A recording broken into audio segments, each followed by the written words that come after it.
Hello, everyone, and welcome to our story time. Today, we're going to visit the magical land of Lumina, where sparkling rivers run like liquid rainbows and flowers glow softly in the night. In this enchanted place, there lived a little fairy named Luna. Luna wasn't just any fairy. She had glittering wings that shimmered in the sunlight, a cheerful smile that could brighten any day, and a special twinkle in her eye. But Luna had one tiny little problem. She was extremely forgetful. Every single morning, Luna would wake up filled with excitement, ready to grab her wand, sprinkle her fairy dust, and help all of her friends in the enchanted forest. But by the time she even reached for her wand, she would often forget why she had picked it up in the first place. One beautiful, sunny morning, Luna zoomed through the sky, humming a happy tune. She zipped past rainbow-colored butterflies, flew over sparkling waterfalls, and landed gently near the fairy village. But as she reached into her pouch, her face fell. "Oh, no!" she exclaimed, looking all around her. "Where's my wand?" It wasn't in her pouch. It wasn't in her pocket. It wasn't even under her pillow, where she sometimes left it. She retraced her steps, flying back the way she came, and finally found it, sitting in a teacup she had used the night before. Why do I always forget?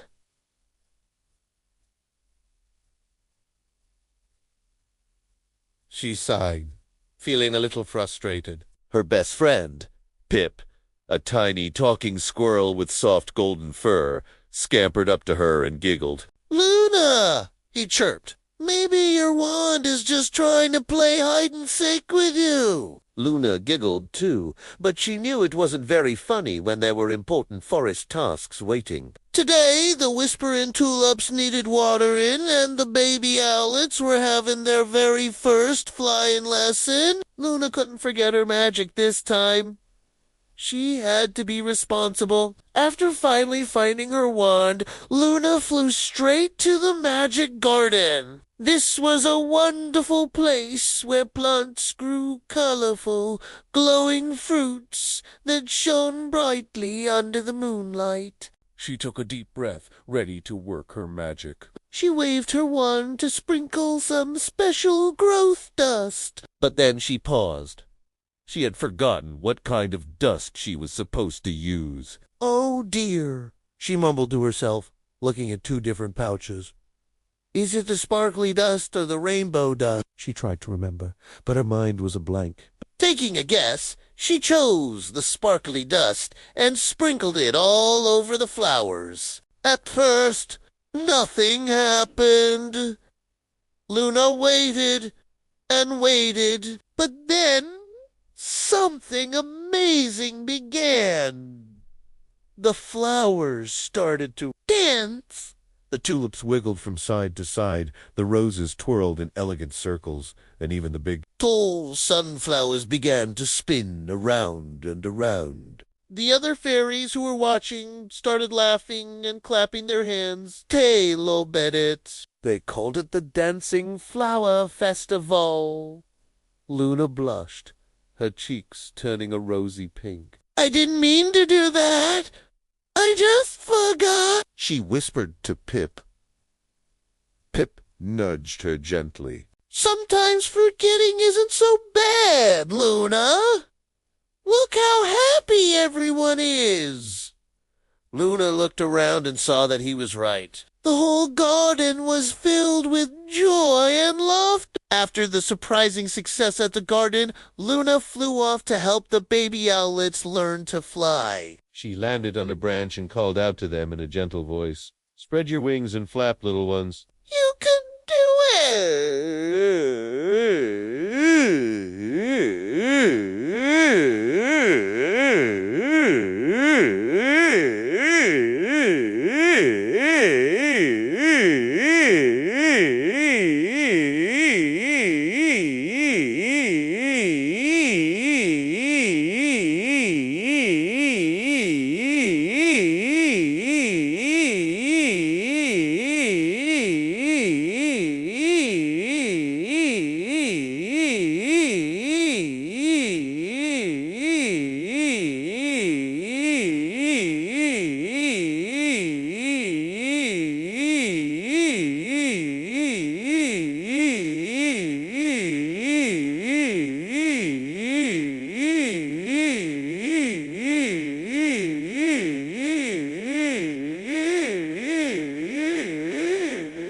But as she reached for her wand to give them a little magical lift, it wasn't there. Not in her pouch, not in her pockets, and not even tucked under her leafy hat. Not again! Luna exclaimed, her heart sinking. She looked around frantically, searching every branch and leaf. To her surprise, she spotted her wand sticking out of a hollow in a big old tree. But just as she tried to grab it, a mischievous gust of wind swept the wand away, and it landed right on top of a sleeping dragon. Oh, no! Luna whispered, her eyes wide. Everyone in the forest knew you should never ever wake a grumpy dragon. She had to get her wand back without making a sound. Thinking fast, she took a deep breath, spread her glittery wings, and glided down as quietly as a falling feather. She tiptoed closer and closer to the giant sleeping beast. She leaned in and whispered a soft, sweet lullaby. Miraculously, the dragon let out a soft rumble, rolled over in his sleep, and nudged the wand right back into her hand. Phew. Luna laughed quietly in relief. I really need to start keeping track of my wand. Later that afternoon, feeling a little tired and sad from all the mishaps, Luna wandered near the twilight pond. She loved helping everyone, but she hated always forgetting things. Just then, she saw a tiny creature struggling near the water's edge. It was a water sprite named Nix, who had gotten his long shimmery tail tangled in some reeds. Don't worry, I'll help you, Luna called out.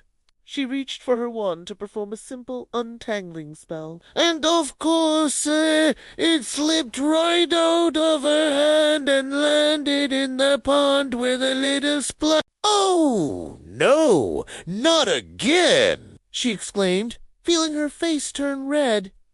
Nix, the water sprite, giggled. It was a sound like tiny bells. You're a forgetful fairy, aren't you? He asked kindly. Luna nodded sheepishly. Yes. I always forget my wand and even what I'm supposed to do with it. Nick smiled a warm, reassuring smile. That's okay. Maybe I can help you. I'm very good at remembering things, especially things that are underwater. Together, Luna and Nix worked to untangle his tail. Once he was free, Nix dove into the pond, retrieved the wand, and handed it back to Luna carefully. Thank you, Nix, Luna said gratefully. You're a really good friend. Anytime, Nix replied. Sometimes we all need someone to remind us what's important. Luna felt a lot better. She had made a new friend. A few days later, it was time for the Great Forest Festival. All the magical creatures from all over Luminara came together to celebrate with music, dancing, and sparkling lights. Luna was given a very important job. She was in charge of lighting the enchanted lanterns with her magic dust. This was the main event. As you can probably guess, when it was time to start, she couldn't remember where she'd put her wand. She searched and finally found it. Inside a hollowed-out pumpkin. Taking a deep breath, she remembered Nix's advice. Take it slow and focus on what matters. Carefully, she grabbed her wand, took out the correct magic dust this time, and began to light every single lantern in the forest. One by one, they began to glow. Soon, the entire sky was filled with thousands of twinkling magical lights. The forest erupted in cheers. Luna beamed with pride. I may be forgetful, she said to herself, but I still have a big heart. Pip, her loyal squirrel friend, hopped onto her shoulder. And that's what really matters, Luna. Sometimes Forgetting just leads to new adventures. That night, after the festival was over, Luna sat under a giant glowing mushroom and thought about everything that had happened. She had lost her wand dozens of times, made flowers dance by accident, and almost woken up a grumpy dragon. But through it all, she had also made new friends, helped creatures in need, and created magical moments that no one would ever forget. I may be forgetful, Luna whispered to the stars, but maybe that's not such a bad thing. Every mistake can become an adventure if I just try my best. From that day on, Luna still forgot things sometimes. But now she learned to laugh about it, to ask for help when she needed it, and to enjoy the wonderful surprises that came her way. Her adventures were even more magical because she embraced her forgetfulness instead of worrying about it. And so the little forgetful fairy became known throughout the land of Luminara as Luna the Brave and Cheerful, spreading laughter, kindness, and just a little sprinkle of happy chaos wherever she went. The moral of our story is that everyone forgets sometimes, but kindness, courage, and friendship can turn any mistake into a magical adventure. Thank you so much for listening. I hope you enjoyed our story. Don't forget to like and subscribe for more magical adventures. See you next time.